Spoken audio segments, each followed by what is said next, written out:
All right, you guys, we have been hearing all of your questions about how to not just survive, but thrive through the coronavirus pandemic. So today, Sara Burks and I are answering your 16 most frequently asked questions and giving you all the strategies on how to keep growing.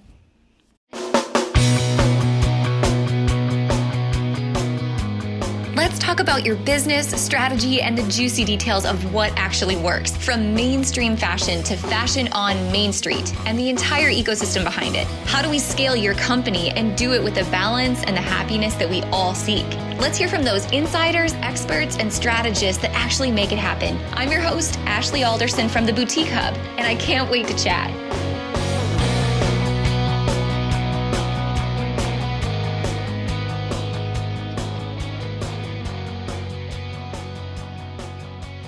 Hey guys, in case we haven't met yet, I'm Ashley. I'm the founder at the Boutique Hub, and I'm mildly obsessed with all things marketing and business strategy and analysis when it comes to your business.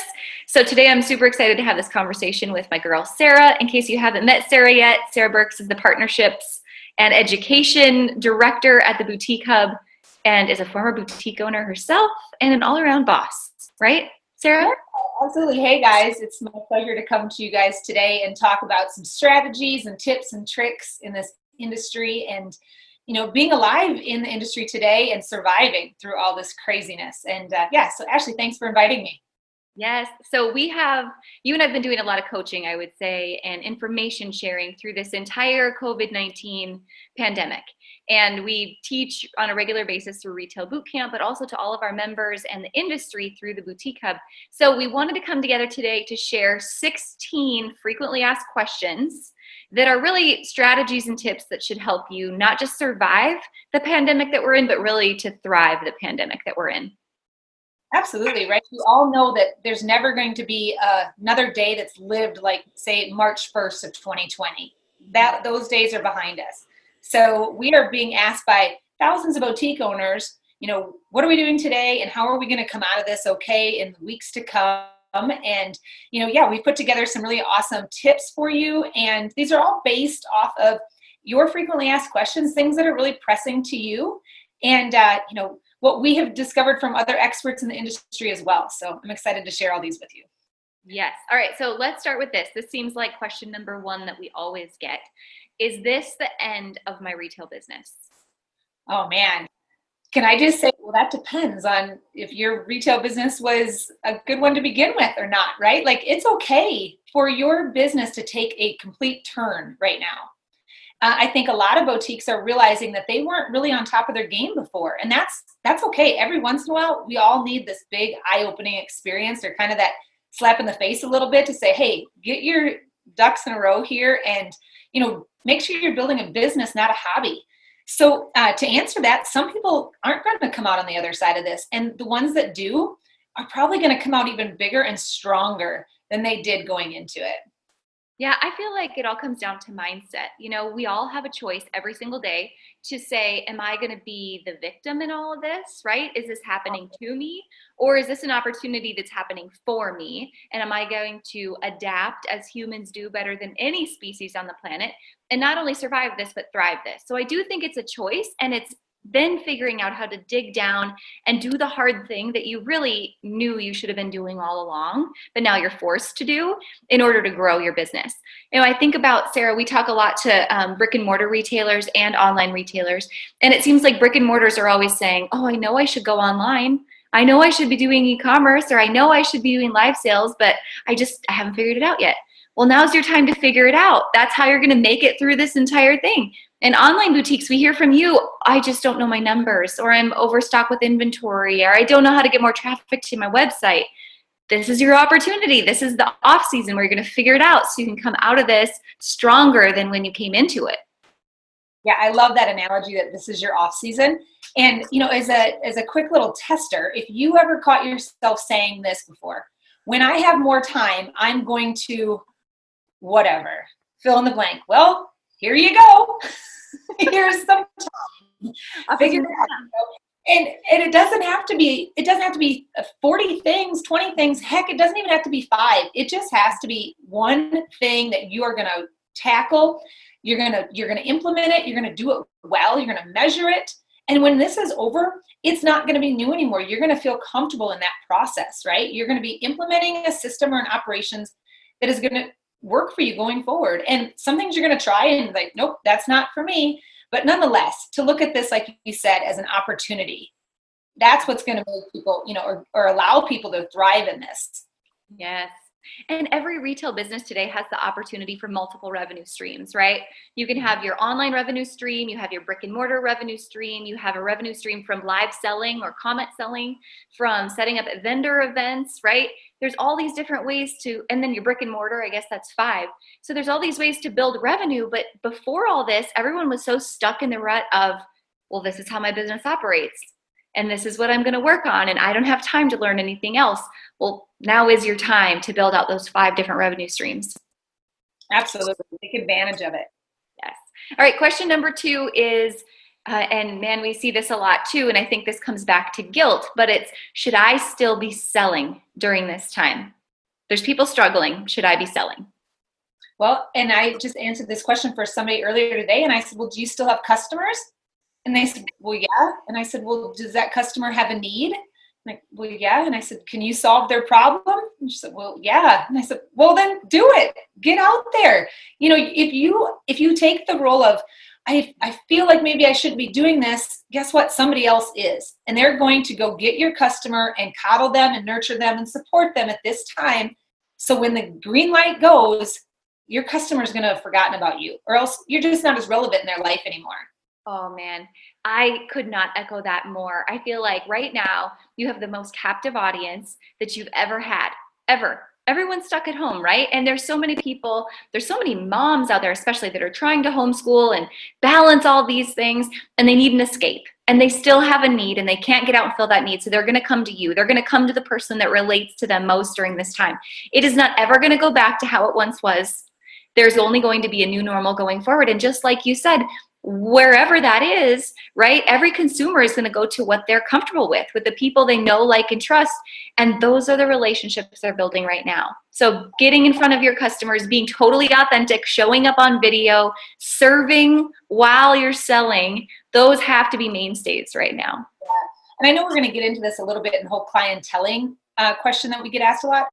But I just want to say, when we talk about going out there and selling, right? No, it might not be relevant today to really be hammering out the, let's say, what dresses to wear to Easter, right? Easter Sunday, because nobody's going to be getting up and going to church for the most part on Easter Sunday, right? Maybe that's not the need that they serve. However, what about those, you've got more like the trouser pants or that cut off gaucho denim, right? That you have a whole bunch of in your store. Well, what's the one thing a customer says? God, what shoe do I wear with that? Or how do I pair anything back with that? So an opportunity right now is to go back and educate that customer on those looks. What goes with what? How to build a capsule wardrobe, all these kind of things. I know we'll get into that later, but when they ask, should I still be selling? Selling is a pretty broad term. Not necessarily just pushing a product, but selling you, selling your brand, continuing to sell that customer service and that experience that you are providing, that education. Yeah, we need to continue at that even more so, because they are so captive. So captive. And like you said, you might not be selling your Easter Day collection, but you've got your quarantine chic collection, and you've got pants, stretchy waistbands, because we've all gained the Corona 15. I mean, why not serve your customers that need bigger pants right now, right? Absolutely. All right, question number 3 is, what does shelter in place mean for my business? Well, I guess when I answer this question for people, I always say, consult your local area to make sure everybody's on the same page. But in general, you have a business to run, right? You can get creative, bring that inventory to your garage, wherever you can run it from, right? Be very mindful and conscious of what's going on in your area and your community, what your state regulations are and stuff. However, if you can get in there and get that inventory and bring it home and ship from home, or somehow get creative with live selling from home, get after it. That's what an entrepreneur does. They figure out a way to make it work. Absolutely. And if you still have employees, which hopefully you do, because there's so many opportunities at government programs, which we're going to talk about in just a little bit. I mean, this doesn't mean that they can't still be working too. I would bet you have email automations to maximize. I would bet you have social media that still needs done. I would bet you need photos edited.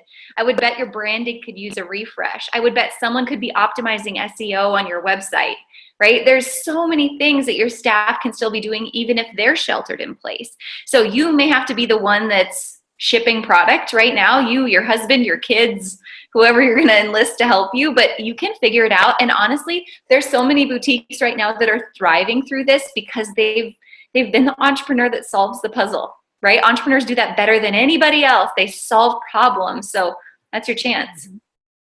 Yeah. And if you do still have the employees, like Ashley said, hopefully you do, here's a quick thing to do. Map out a couple hours, get everybody on a Zoom call and say, all right, in this situation, Ashley, when you do your job, what's one thing that holds you back? Like one system that we do that could be streamlined. And I know when I had my store, it was the photos on our computer, right?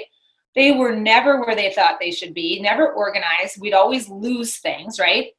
And every once in a while, I just have to pay somebody to go in and organize files, go in and organize all that stuff. And that is definitely somebody, they could be doing that by watching Tiger King, just hammering it out there. But the thing is, once that's done, man, don't you feel accomplished? So when you do go in and look for a logo, or you're going in and looking for something, man, you know right where it is. It's labeled, and you have a process going forward to be like, all right, when you save a file, this is how we're going to do it, right? Going forward, but implementing a process. Yes. And writing that out in your SOP, creating your operations doc and writing out all those SOPs, so important. But let me take that a step further and go back to selling and serving. Segment your email list, segment your point of sale system, pull out your top 100 customers and have your employees write them cards. Oh. Again, this is the time to connect with your customers. So do it the old fashioned way and your customers are going to love it. Nobody gets happy mail anymore. So figure out a way to make them happy and send them a surprise in the mail. You bet, 100%. All right, question number 4. How do I operate my business virtually, which is what we've been talking about. Tips for success for working from home. And I think we can start by saying, or I'll jump in and answer this one first because we've been working from home for so long. Our whole team at the Boutique Hub is virtual. So it's Sara and I, and there's 15 of us total from all over the country. So we're really well-versed in this area. A couple of keys to success for us are the tools that we use. So we use Zoom all the time to do video chats. We use Slack, which is a program that actually has a free option starting out where you can but you can message each other in chat rooms and it all stays organized by topic. We also use Google Docs, so everything is shared to the cloud. And what else? Trello, I guess, would be the other online tool that we use to stay organized. Those of us who use Trello. Absolutely. And that takes some training for your staff and for your team to understand, right? But gosh, we're never going to go back to business the old-fashioned way. So meeting virtually is going to be a thing that goes on, right? Mm-hmm. It's going to be the new norm. And so we might as well bring people up to speed on it right now. And, taking that into your customers' lives as well. There's all sorts of opportunities there. But another thing I would say definitely working virtually is you have to map out some time. And you just have to make some non-negotiables in your day, one of which really at least a couple days a week should be doing your hair and getting dressed, right? Right. It just makes you feel so much more productive than, throwing on the sweats and you're staying in pajama t-shirt with your hair up and no makeup on. And then somebody says, oh, let's jump on a Zoom call. And you're like, no, not today. That's what blue light glasses are for. So you can hide your face when you don't wear any makeup. Honestly, get blue light glasses. There you go.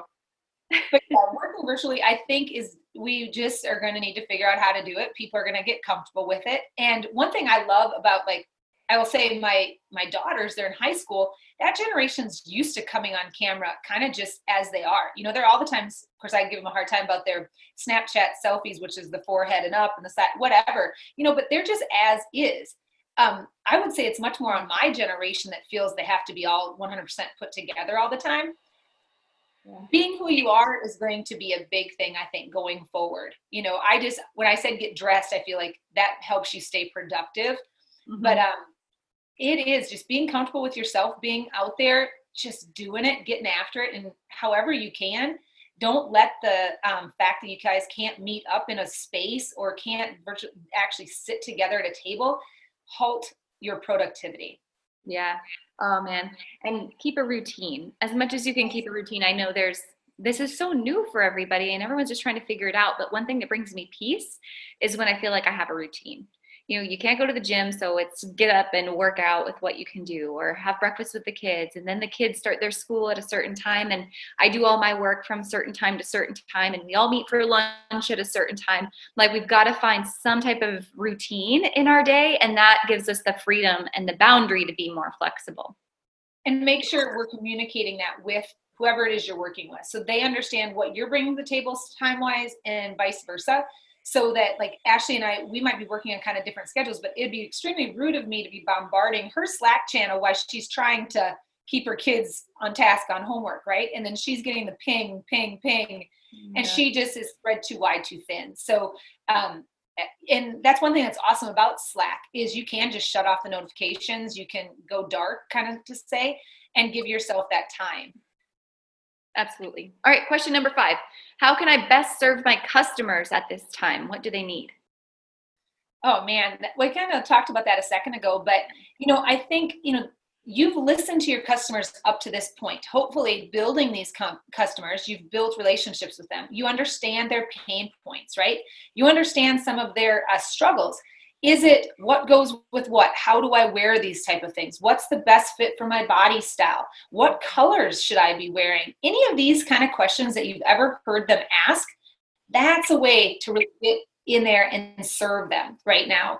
Like I said, it might not be so product driven as much as product education that I think can be, and fun, right? That can be entertaining to them, where they're continually drawn to you. They don't feel like their whole mission in life is to exist so you can sell them something.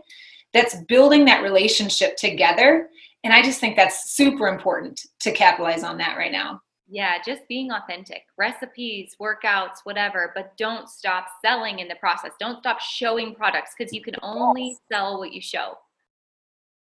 Yeah, and I think I've never been one to really get up and watch the morning shows in the morning, but I have now more because I love to see Kelly Ripa at home, and I love to see those guys in their role. They don't look like movie stars, right? They look like normal people, and they're vulnerable, and they're just kind of goofy, but I feel like I can relate to them a whole lot more. And I always say the boutique owner is like the celebrity to their customers, right? Yeah. They feel so drawn to that boutique owner because they have all this access to fashion and knowledge, and they always look put together and all these kind of things, right? Well, that's great. But if that customer's at home feeling kind of bah humbug right now, for you to show up and look like $1 million and look like your life is completely put together at all times, that does kind of set a little bit of a divide there, right? Mm-hmm. So be authentic. I guess that is like the word of this whole show here is be authentic, be you. And that's so relatable. Absolutely. Just doing a mental health check-in, honestly, with your customers. I came live the other day, or not live, but I shared a video in the group the other day of me on my worst day, having a total mental breakdown after I just cried my eyes out all morning. And I chose to share it because I knew I wasn't the only one who'd been battling that. I knew that the boutique owners, that some of them in the hub were having those same feelings I was. And so I kind of wanted to share it as it's okay to not be okay sometimes. Like, as much as we are going to be positive and maintain the fact that we're all going to go through this, it's okay to still have your dark moments. They're going to come, but it's how you get through them and what you do, what you choose to do after them, and what you choose to do because of them that matters, and that you don't let them completely consume you. Man, spot on. I was actually talking to a store owner the other day that she did reach out to a customer just to say, hey, how's it going? And, whatever. I forget what her main mission, but I think it was just how are you doing? And that customer actually replied back with, hey, how can I help you? How can I help you? And it was just one of those things like, people want to help. I think the customers right now are realizing what life would be like without small businesses, what life would be like without that opportunity in their life, and what a opportunity, or I should say, what what a vehicle that is to customers, right? To live and experience and be them. And if that gets taken away, if that small business goes away, that's like darkness in our society, really. And what a devastating thought. So I feel like a lot of these consumers are starting to look at life and think, what if they weren't here? Okay, it's on me to support them. So what can I do to help them? And just simply reaching out and letting them know, hey, I am still here. We're doing our best. And give them that opportunity to support you. Number 6 is what social media matters the most right now. And I think we've hit on this a lot, but I would go back to whatever social media you normally connect with your customers on. Facebook, Instagram, obviously most important, but I would add segmenting your email list right now, spending the time learning to optimize email, and Pinterest. Spending the time to optimize Pinterest, or if you have staff, having them optimize Pinterest. It's important to get those things in order, but to show up as often as you can on Facebook and on Instagram authentically. Yeah. And think about it this way. Remember the way life was, say, March 1st, February, then of February? Those customers that were super busy, those maybe is that older generation that just was not on social very much. Guess what?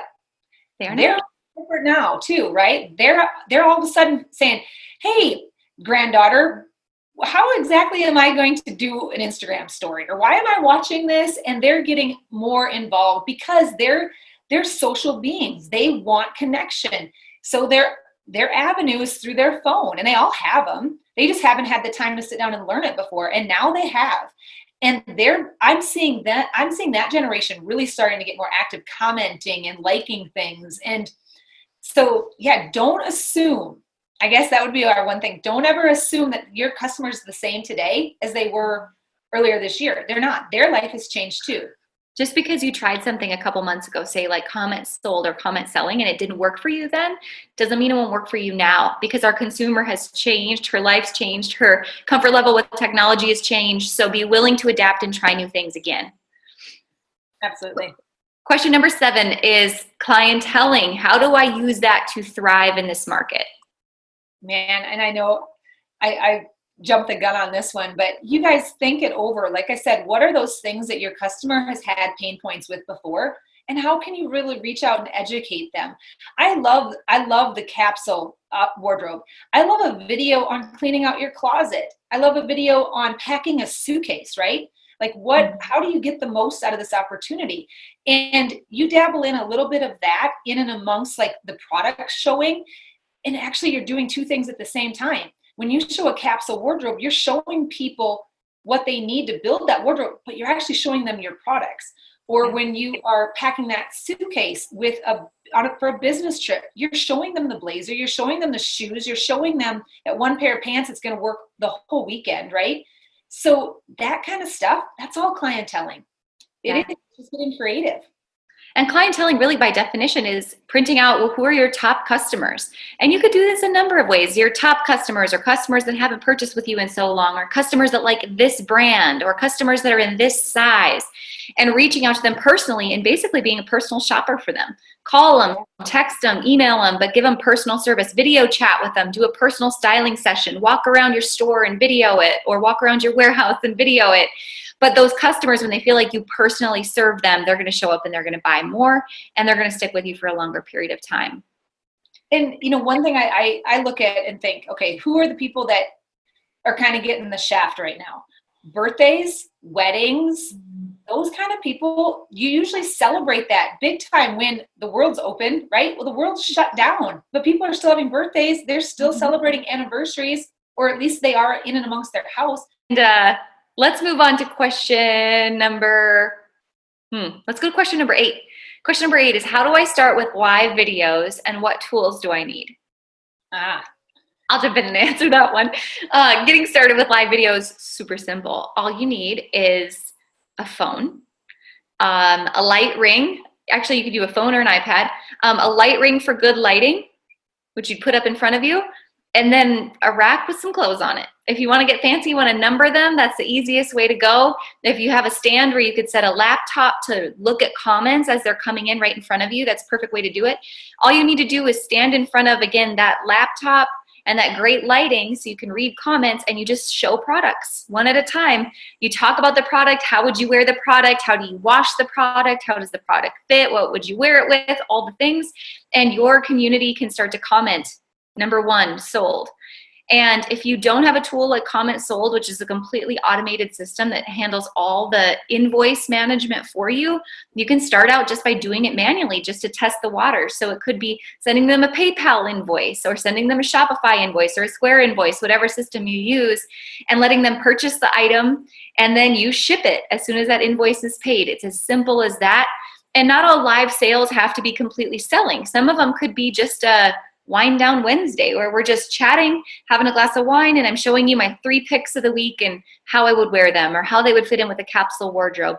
The most important thing to me is just that you start going live and you start getting comfortable. And yes, it's okay to be completely awkward at the beginning. It is for everybody. Just be authentic with your audience that this is my first time going live and I'm about to vomit on myself, and you'll be fine. They're going to love you anyway. Yeah, and then just dropping in and reminding them exactly, if you want to comment, if you want something, reminding them how to process that, like they would comment sold, size medium, number 1, or blue sweater, whatever it is. My only tip on that would be, I do like the numbers to hang on an item, because say if I had 3 yellow sweaters and somebody jumps in late and says, oh, I want the medium and the yellow sweater, at the end of the night when you go through, it is kind of hard to say, oh, I wonder which yellow sweater Sarah wanted. And so putting a little hang tag on those does simplify that. Yes. But yeah, getting out there and just showing them in a fun, lively atmosphere, that's really being successful right now. A lot of people are having a lot of success with that. Question number 9, what are the basics of getting my website and e-commerce site set up? I'll also start there with Shopify is my jam. And Shopify is so easy to use, you guys. It is simple. You don't have to do any code. There's all kinds of themes for you. It's the fastest growing e-commerce company in the world, which means it comes with the most integrations, the most apps, and the most opportunity for growth. It starts at $29 a month. And I think they've actually given you now 2 months free to try it out during the pandemic. So I can drop our code if you guys need it to try your free trial. But I would definitely say go there. You can take your Shopify, pick a free theme, and then it's just drag and drop. Get some beautiful photos or graphics that you can make in Canva, which is a graphic design program, again, completely free. And your photos, whether they're flat lays or mirror selfies or model photos, whatever it is that you have right now, and just start to upload them. Make sure, though, that your photos are well styled. Again, just like you would be selling in store or just like you see people doing online, no one's going to buy just a yellow sweater. They want to see how the yellow sweater pairs with other pieces. They want to see it styled. They want your expertise, because not every woman understands fashion the way that you do. So your photography, even online, really, really matters, and that it's quality and that it, again, educates and solves a problem. And then make sure your website's personal. Make sure it talks about who you are, why you started it, what is your why, how can they follow you on social media, make sure all the links work, how can they join your Facebook group, which yes, everybody absolutely must have a Facebook group. I will argue with you till the end about that. I definitely think you have to have one. And then just get busy posting. Post the links directly to the product URL that you are selling, not just to myboutique.com, but myboutique.com/journey t-shirt. So that in as few of clicks as possible, people can start to check out with you. Yeah, I want to double back on that. Make it as easy as possible for the consumer. Think about you in your life. You're busy. You don't have time to look at a picture, fall in love with the t-shirt, then go find the website, then find the page and all that jazz. No, just if I like the t-shirt, give me the link for the t-shirt. Keep it simple. Yeah. That goes into question number 10, which is how do I optimize my site for more conversions at this time? And I think it goes back to just that. Keep it simple. People want to do business with people, and especially those that they know, like, and trust. So make sure your website is just as authentic and personal as your social media and as a storefront if you have a storefront. So you've got to bring your own personality into that brand, and people want to know that they can trust you. So customer reviews or photos from your storefront or photos from you behind the scenes in the warehouse with your family. Trust badges of all the checkout options you have, whether it's PayPal or Apple Pay or Sezzle, which is honestly, Sezzle to me is super important right now if you're not familiar with it. It's an option to do basically like a reverse layaway where people can pay in installments. And when economy is tight, Sezzle is a great opportunity because they pay in these smaller chunks. but they get the product right away and you get the money right away. So all those little things, just elevating the trust, are going to help you with your conversions and the things that help build your brand, like photography and keeping it personal. What do you think, Sara? Yeah, I think you hit on all of them. Absolutely. I love it. All right, number 11, what website collection should I maximize right now? Personally, my favorite is Quarantine Chic with the pants with the stretchy waistbands. Stretchy waistband collection should be a thing.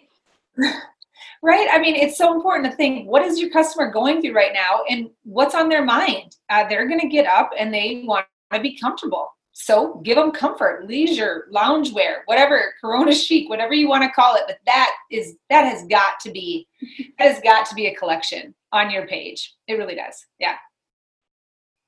But at the same time, as we move into, oh, go ahead.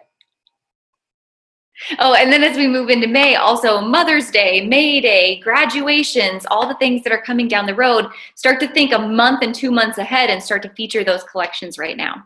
Yeah, absolutely. Inspire your guests all the time. Give them inspiration because we are going to get the green light someday, eventually.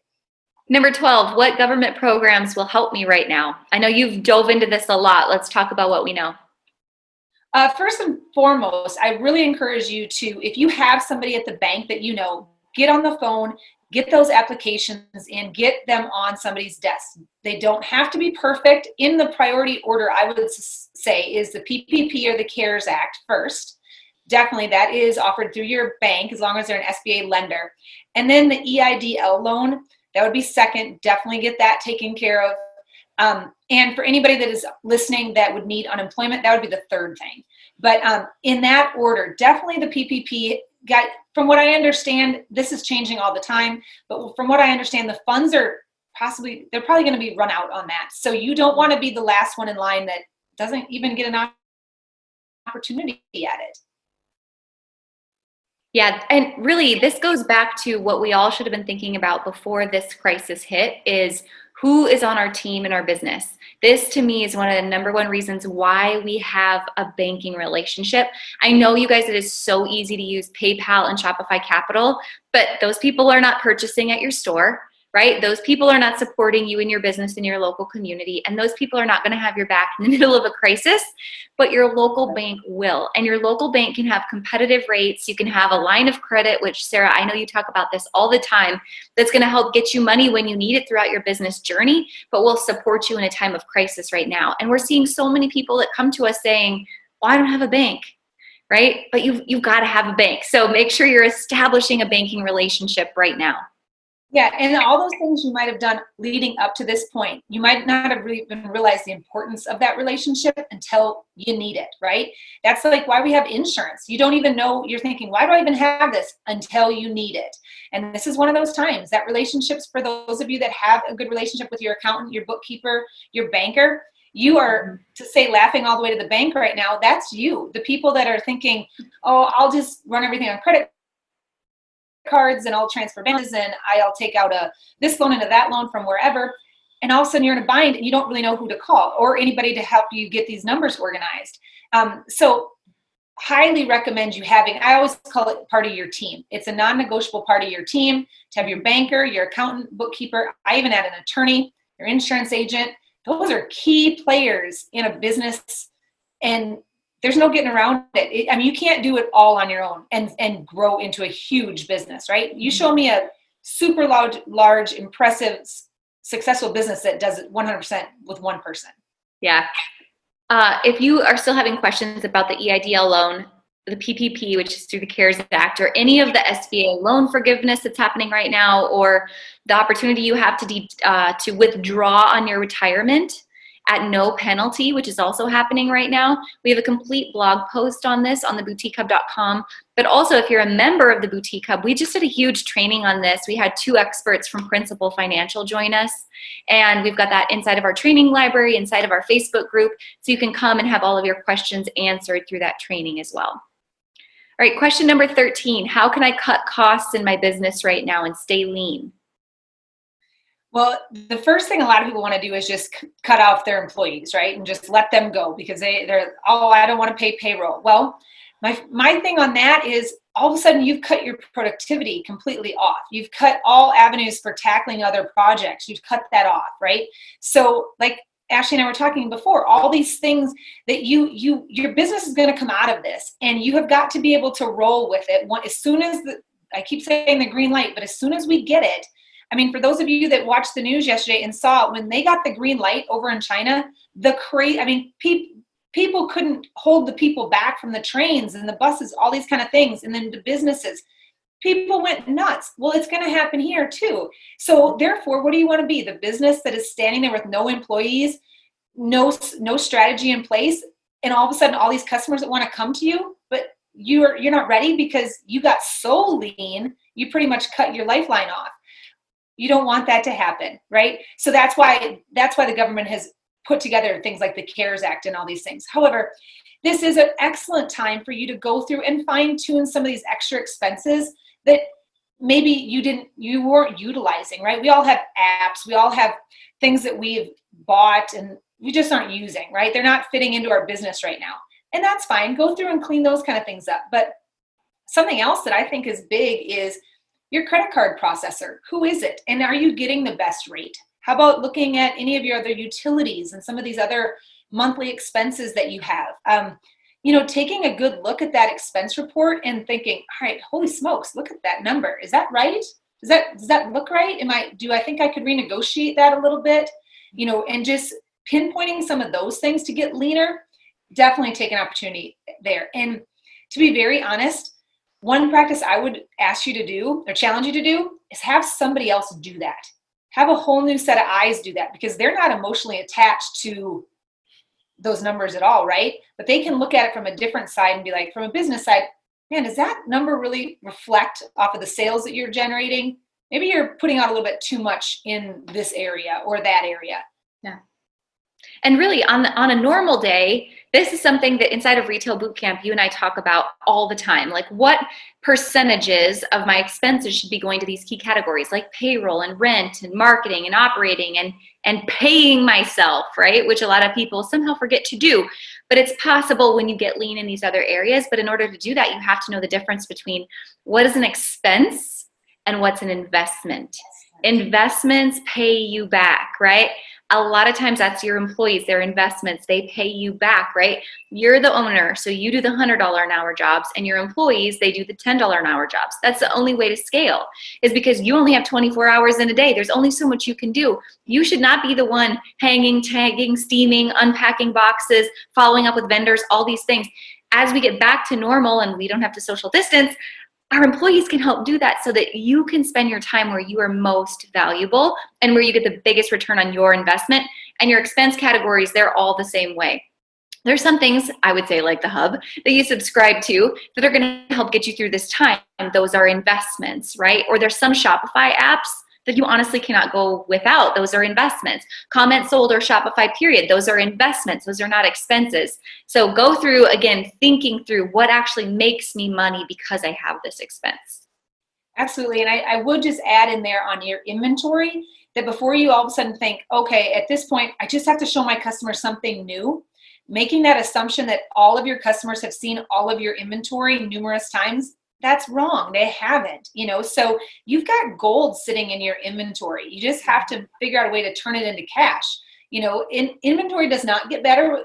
It does not get better with age, but at the same time, you can't in your mind think, well, everybody's seen it, so I'm just going to move on. And then all of a sudden just let that stuff die a painful death and absorb all your cash. So reintroduce it, refashion it, re-show it, get somebody excited about it, and use that because you're investing in that inventory and you want that to pay you back in dividends, right? And so you can't sell what you don't show. Soapbox moment. Question number 15 or number 14 is, how is retail going to be different after this? And I want to go off of what you just said. To me, I think we've all been stuck in this rut of, it's old to me because I got it in 3 weeks ago, right? So I'm over it by now. But really, nothing is old to our customers unless it was like 4 seasons ago. Like, we're on this fashion cycle where things happen so fast and we're always looking for what's new. And we post a new arrival, we sell a new arrival, we reorder. We post a new arrival, we sell a new arrival, we reorder. Where we're missing these pieces of gold, like you said, that are hiding if we restyle, reshoot, remerchandise. So hopefully this opportunity has challenged you to become more familiar with your data, more familiar with your numbers, more familiar with your point of sale reporting, to understand what's actually turning by category, by size, by brand. What do the numbers tell me actually works in my business? Because that's where we should really like double down and be reordering in our inventory and growing our business in the areas that are most profitable. So I think the face of retail is going to change because we are going to become smarter business owners. We're going to get out of that rut of it has to be new and precious to be sold. It doesn't. We have to become much more analytical to be successful. What do you think is going to be different about retail? Let's see. I agree. I think people are going to get creative in the way they're gathering their products, right? I think that the live sales, I don't think those are going to go away. I do think that business owners are going to speak multiple different languages, but I think it's going to be entertaining. I really do. That whole assumption that, it's old and I'm moving on and the customer wants something different, I don't think that's going to be as big of a player anymore. And I want to use like your Journey t-shirt that you have on today. Had you photoed that last fall under like a flannel, it looks fall, right? So I see a lot of boutique owners get a little lazy and think, oh, that's the fall item. I got to go order something else in. And next thing you know, they're ordering the exact same Journey t-shirt just to put with a pair of denim shorts. Yes. And then when they go back and look at their inventory, they're like, oh man, I already had that. So I think that's one thing that definitely from a business side is we are getting scrappier. I think we're all going to be a little bit hungrier now than we were before, right? And we are going to use our resources to the best of their abilities. And, I can say earlier today, I had such a good feeling. I opened up my pantry. I'm like, man, I am really getting through some of this stuff. It was a good feeling to not look in there and see food to the point where I'm like, God, am I ever going to get through all this? I'm using what I have. I'm making the most of that, right? And I think shop owners can do that and reintroduce that in a different way to their customers that they want it. And that's all about business, and to be much more lean, and I think it's going to be a real eye-opener for a lot of us. And like you said in the very beginning, some people are going to come out on top and some people aren't. Some people aren't. Those that are going to know our numbers and are really going to understand the importance of knowing what's coming in and what's going out and serving those customers, yeah, they're gonna thrive for sure. I love it. I think this also speaks to the idea of a more sustainable cycle of fashion.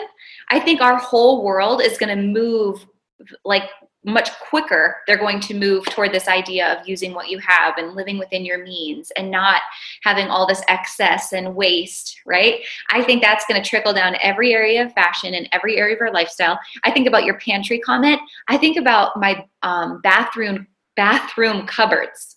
So we've been moving, right? We moved houses through this whole process, which is a whole nother story in itself. So we're still living in boxes.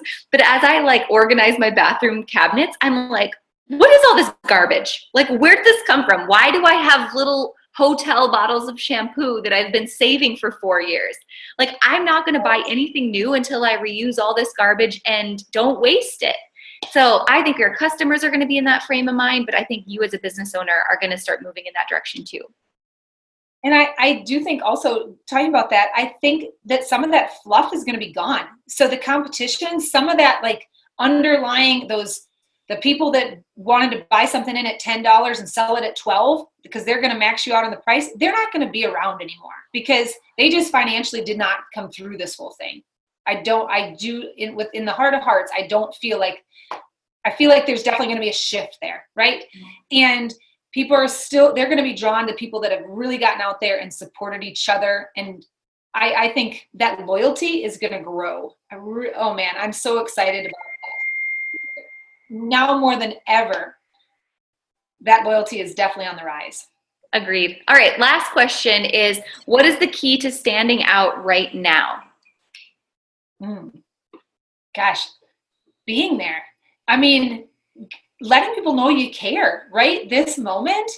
Oh man, if you disappear and go off the grid, you'll be forgotten about because that person that's going to get a phone call from that boutique owner or a package in the mail or whatever it is, or a shout out on social media. And if you're the boutique that's going and commenting on other people's social media stuff and just giving encouragement, that is so big, so big. Now is the time for community over competition more than ever. And we have seen the coolest collaborations, like all those little like Brady Bunch style photos that so many of our community members have been doing, where like we're in this together, the videos that have been done together, the TikToks that have been done together. Like now is the time to collaborate and really build a network around your business, because we are all in this together. And I think that your customer wants to know that you're a team player. Like we're asking our customers to support us and be team players, but we've got to show them that we do the same with businesses that all of us work with. So show up, get present. It doesn't have to be perfect. It doesn't have to be full makeup. Just get on video, be authentic, and do the things to show you're alive in your community, and be real with the ups and downs of it all. Because your customers are they're gonna be there with you. When they're with you now, they're looking for someone to latch on to right now. So if it's not you, it's someone else, and you're gonna disappear in a few months. So get busy being present. Absolutely. And like I said earlier, if you're finding through all of this, whatever it was you had built your business on, whatever you thought were your non-negotiables, your core principles, if it's not fitting the bill or you just don't feel comfortable with it right now, shift. I beg you, shift. Go in a different route, right? I mean, there's nothing wrong with change. There's nothing wrong with change. If you feel like you are building something your customers are not supporting, and it's not serving them in a way it should be, and you want to make a shift, do it. Go ahead and give yourself the grace to do it. And there's nothing wrong with saying, all right, that didn't work. I'm a big believer. If anybody knows me, they've heard me say, if we're not winning, we're learning, right? And this is so big for us to learn in this time. This is an opportunity to learn, and your customers deserve that. You deserve it. Your family deserves it. Oh, that's so spot on. If you're not winning, you're learning. So here's your opportunity to try something new. Who cares if you fall flat on your face? You're going to learn from it, and you're going to get up and do it all over again. What a great opportunity and a great way to end this. Sara, thanks so much for joining me. Thank all of you guys for taking the time to listen to this and watch this. A couple of resources I want to make sure that I mention in case you need them. We have so many awesome partners at the Boutique Hub that have shared trainings and webinars and discounts and playlists. I mean, if you need a pick-me-up music playlist, honey, we got one. But we put all the resources that we have from inside the hub and our partners outside of the hub in one place, so it was really easy to find. It's at theboutiquehub.com/COVID. I will link that up for you guys. Please be sure to check that out. And then also, if you are a member of the Boutique Hub right now, we have a 5-week business workshop happening. It's completely free for all of our members. To be a member is $36. Obviously, it's going to pay you back tenfold if you just implement some of the things we talk about.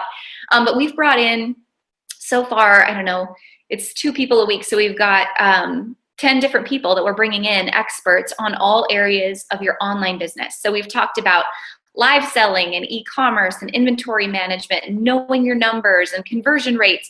We've also talked about health and wellness, and we're going to talk about email automations and text messages. All the things that matter most to be successful right now, those are all happening inside of the business workshop. And last thing, third resource I'll mention is that I know it's challenging not being at a market right now. We love our friends at Atlanta Apparel. We've been planning the boutique summit with Atlanta Apparel, but we've got something happening inside of the hub trying to serve all of our wholesale friends. It's called the Virtual Market Pop-Up. So there's over 600 brands that are a part of the Boutique Hub that are now sharing videos and showing their line. So if you need to get connected to a new brand, you can do that during this time through the Virtual Market Pop-Up, and then find them again when market season comes around and we can leave our houses and actually go to market together. So Sara, thank you again, you guys. Thanks for hanging out with us, and good luck the next couple of weeks. This is not happening to you. This is happening for you. This is your opportunity, so go out there and get it. Thanks, guys. Great to be here, and y'all go kill it out there.